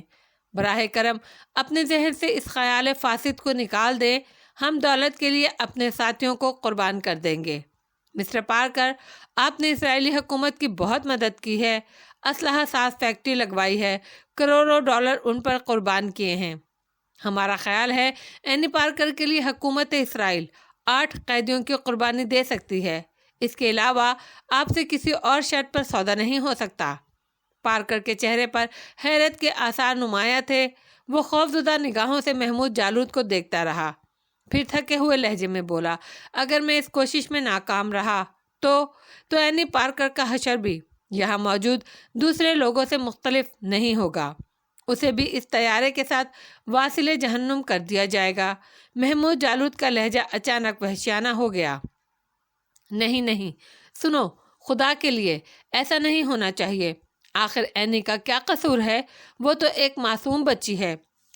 آپ بھی بے حد معصوم ہیں مسٹر پارکر، ہمیں آپ کی معصومیت پر کوئی شبہ نہیں ہے۔ آپ جیسے معصوم آدمی کے لیے حکومت اسرائیل کو بہت کچھ کرنا چاہیے۔ اب آپ جا سکتے ہیں۔ یہ کہتے ہوئے محمود جالود اٹھ کھڑا ہوا۔ اس کے چہرے اور زبان سے شدید نفرت کا زہر ٹپک رہا تھا۔ میں اینی سے وعدہ کر چکا ہوں کہ اسے اپنے ساتھ لے کر جاؤں گا۔ میکائل پارکر کی آواز ڈوبتی جا رہی تھی۔ ایسا احمقانہ وعدہ آپ نے کیا ہی کیوں تھا مسٹر پارکر؟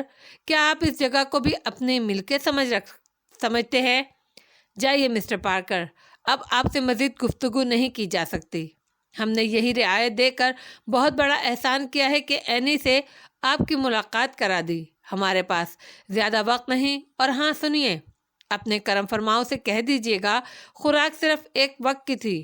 اگر وہ جہاز کے ان مسافروں کو مزید کچھ دینا چاہتے ہوں تو دیر نہ کریں، ظاہر ہے خوراک کی ضرورت آپ کی بیٹی کو بھی ہوگی۔ پارکر حیران و پریشان محمود کو دیکھتا رہا، اور پھر اس نے بڑی مایوسی کے عالم میں سر کو جنبش دیتے ہوئے کہا، آخری وقت تک انتظار کرنا۔ میں پوری کوشش کروں گا تمہارے ان 8 ساتھیوں کو تم تک پہنچا سکوں۔ میری بیٹی کی حفاظت کی ذمہ داری تم پہ ہے، اسے بہرحال زندہ رہنا چاہیے۔ ہمیں بھی زندہ رہنا چاہیے مسٹر پارکر، اس بات کا خیال آپ بھی رکھیے گا۔ محمود جالود نے انتہائی برجستہ لہجے میں کہا۔ ٹھیک ہے، پارکر نے کہا اور واپس لوٹ گیا۔ اس کی چال میں لڑکھڑاہٹ تھی، وہ رنج و الم کا ایک شکستہ پیکر نظر آ رہا تھا۔ محمود جالود کے ہونٹوں پر ایک عجیب سا تبسم بکھر گیا۔ اس نے میرے ہاتھ اپنے ہاتھوں میں لیتے ہوئے کہا، خیر، اس طرح تمہارا ایک دیرینہ دوست کا تو پتہ چل ہی گیا۔ تم نے یقیناً اسے میک اپ کی وجہ سے نہیں پہچانا ہوگا، غالباً وہ لندن ہی سے تمہارے پیچھے لگا ہوا ہے۔ مجھے شدید حیرت ہے مسٹر جالود کہ یہ شخص یہاں تک کس طرح پہنچا۔ وہ امریکہ کے ایک خطرناک محکمے کا رکن ہے۔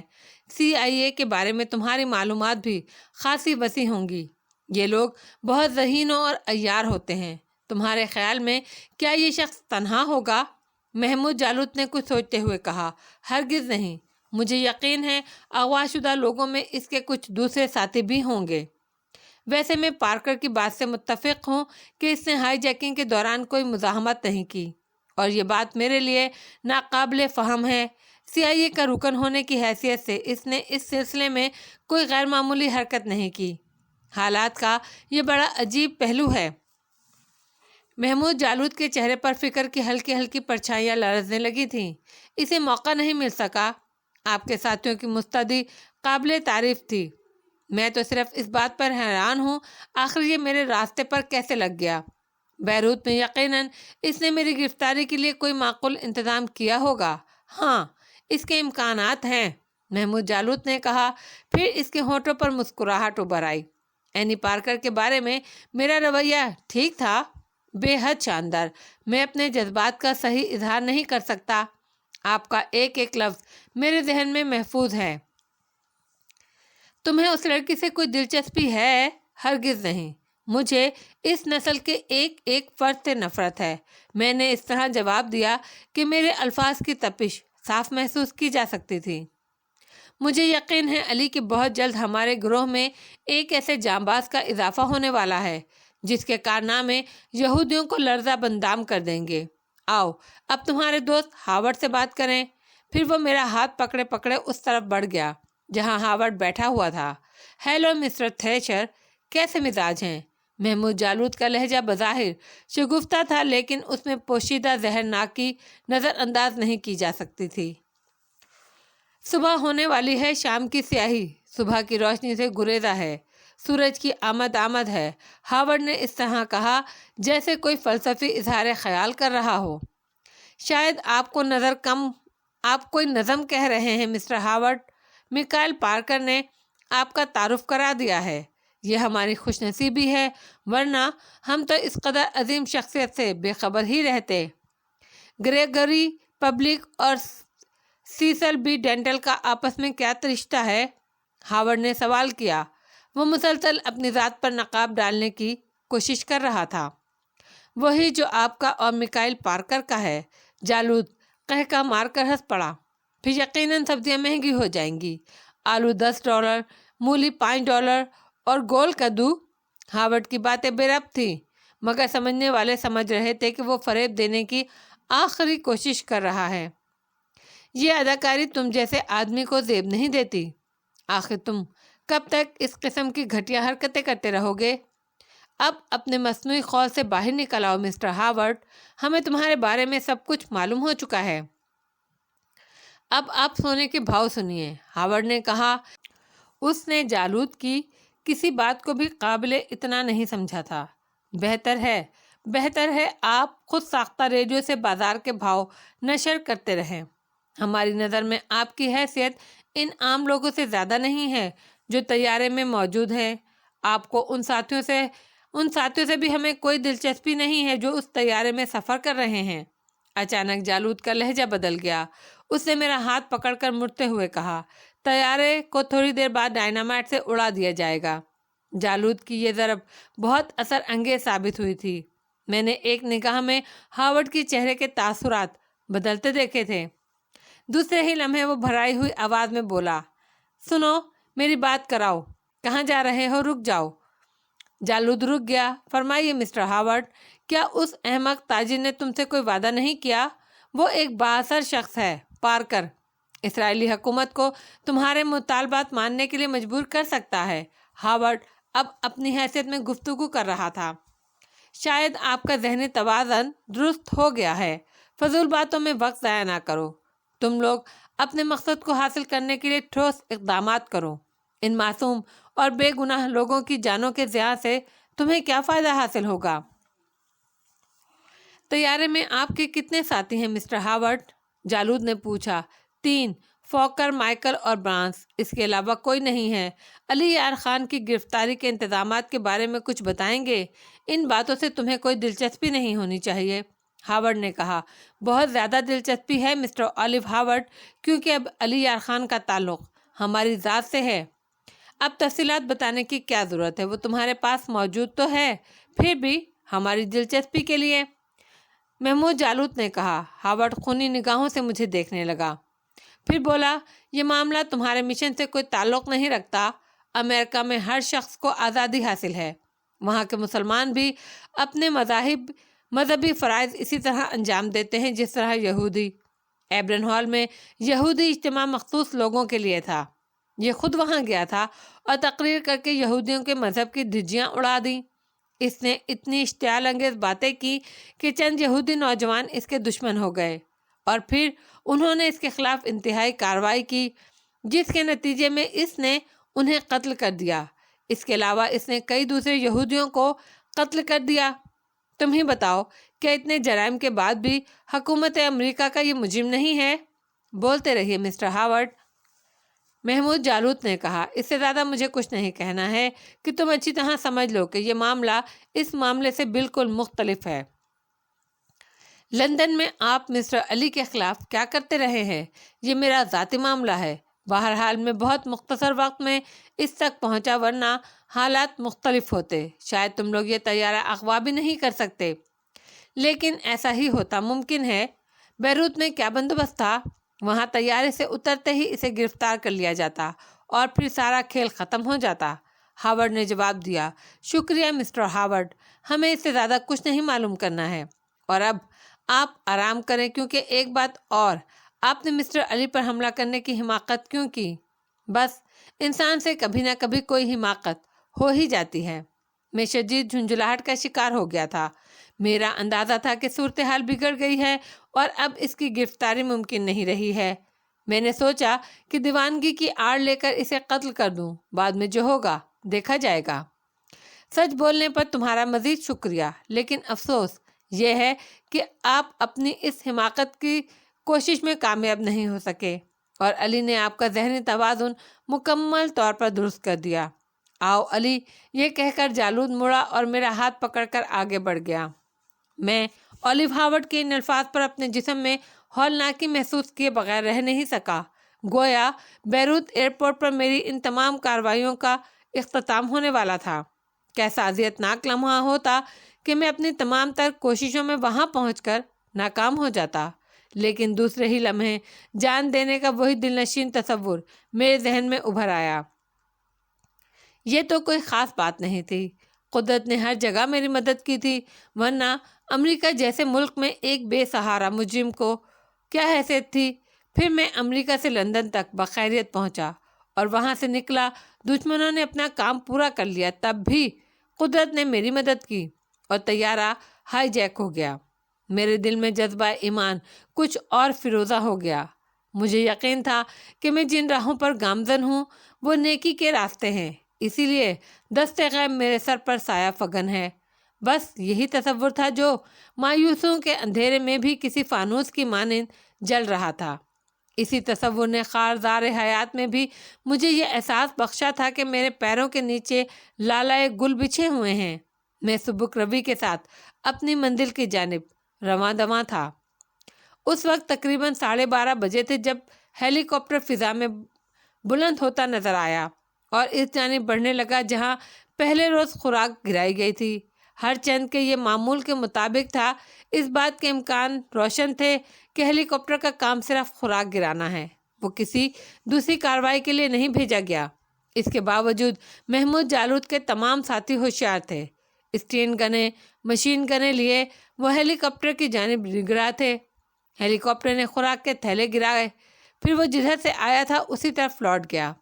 خوراک حاصل کر لی گئی، وہی تمام چیزیں تھیں جو پہلے روز مہیا کی گئی تھیں۔ سارا سامان خورد و نوش مسافروں میں تقسیم کر دیا گیا۔ پھر بھی خوراک کا معقول انتظام نہیں تھا۔ بھوکے مسافروں کو جو کچھ دیا گیا انہوں نے بخوشی قبول کر لیا۔ ہم لوگ بھی بھوکے تھے، چنانچہ ستارہ کیف نے مجاہدین میں خوراک تقسیم کرنے کا انتظام کیا۔ یہ خوراک نہایت مختصر تھی۔ ہیلی کاپٹر سے بھیجی گئی خوراک مجاہدین نے اپنے لیے حاصل نہیں کی تھی، حالانکہ اس میں بہترین اشیاء موجود تھیں۔ میں نے اس بارے میں استفسار کیا تو محمود جالود نے مسکراتے ہوئے کہا، ہرگز نہیں علی، ہم ان پر اعتبار نہیں کر سکتے۔ اگر ہم سوکھی روٹیوں کے ٹکڑے بھی کھا کر گزارا کر سکے تو کریں گے، مگر ان کی فراہم کی ہوئی غذا قبول نہیں کریں گے۔ اس میں ہمارے لیے خطرات بھی ہو سکتے ہیں۔ بات میری سمجھ میں آ گئی تھی۔ میں ان لوگوں کے درمیان رہ کر بہت کچھ سیکھ رہا تھا۔ اس وقت شام کے تقریباً 3 بجے تھے جب ہمیں ایک حیرت انگیز واقعے سے دوچار ہونا پڑا۔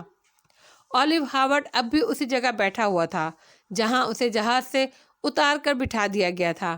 پھر اچانک ہماری نظریں اس کی جانب اٹھیں تو وہ اوندا پڑا ہوا تھا۔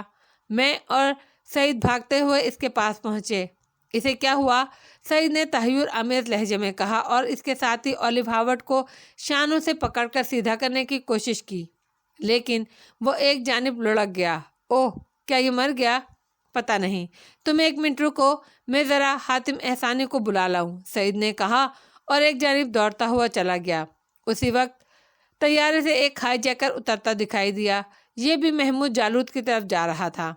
میں خاموشی سے اس بھاگ دوڑ کو دیکھتا رہا۔ حاتم احسانی جیسے میں پہلے بھی دیکھ چکا تھا، ہاورڈ کے پاس پہنچا، اس کا معائنہ کرنے لگا۔ کافی دیر تک وہ ہاورڈ کے دل کی دھڑکنوں کا جائزہ لیتا رہا۔ میں اور سعید اس کے بولنے کا انتظار کرتے رہے۔ پھر اس نے آہستہ سے کہا، یہ صرف بے ہوش ہوا ہے۔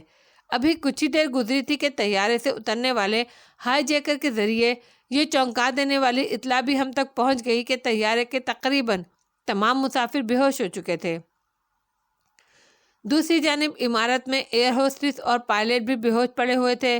محمود جالود کے ہونٹوں پر مسکراہٹ پھیل گئی۔ اس نے مجھے اشارے سے قریب بلایا۔ کیا خیال ہے مسٹر علی؟ دیکھ لیا آپ نے تماشا؟ اوہ، میں حیرت سے اچھل پڑا۔ کیا یہ خوراک، میرا مطلب ہے کیا وہ لوگ اس خوراک کے استعمال سے بے ہوش ہو گئے ہیں؟ حیرت کی زیادتی کے سبب الفاظ میری زبان سے ٹوٹ ٹوٹ کر ادا ہو رہے تھے۔ اس کے علاوہ اور کیا ہو سکتا ہے؟ محمود جالود نے ہنستے ہوئے کہا، اس کا مقصد ہے کہ یہودیوں نے اپنے طور پر بہت بڑی کارروائی کر ڈالی انہیں یقین ہوگا کہ طیارہ اغوا کرنے والے ہائی جیکرز بھی یہی خوراک استعمال کریں گے۔ اب تو یہ بات طے ہو چکی ہے کہ عنقریب ان لوگوں کی طرف سے کوئی نئی کارروائی ہونے والی ہے، یقیناً، اور انہیں اس کارروائی کا بھرپور جواب دیا جائے گا۔ یہ کہہ کر محمود جالوت نے اپنے ساتھیوں کو ہدایت دی کہ وہ ہر گزرنے والے لمحے سے ہوشیار ہو جائیں۔ تقریباً آدھے گھنٹے کے بعد 3 ہیلی کاپٹر فضا میں پرواز کرتے نظر آئے اور محمود جالوت کے ہونٹوں سے ہلکی سی سیٹی کی آواز ابھری۔